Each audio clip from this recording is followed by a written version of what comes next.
You have received your Genesis Laboratory Management Comprehensive Respiratory Panel Kit in the mail. In the kit, you will find the biohazard bag, the requisition, the swab, the FedEx prepaid clinical pack, and the directions.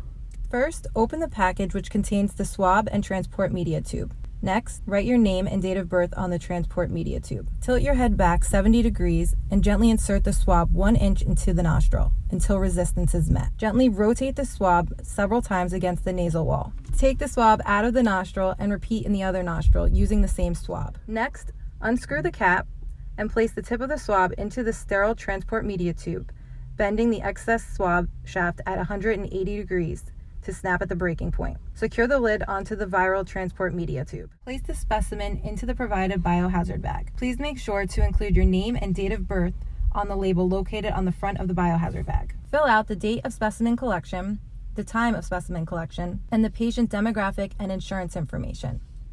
Then, place the requisition in the pocket located on the back of the biohazard bag. Place the biohazard bag with all of its contents into the prepaid FedEx clinical pack. Make sure to seal the FedEx clinical pack completely. Finally, call FedEx for an at-home pickup or drop it off at a local FedEx store or FedEx drop box. Thank you for using Genesis Laboratory Management, the laboratory of choice.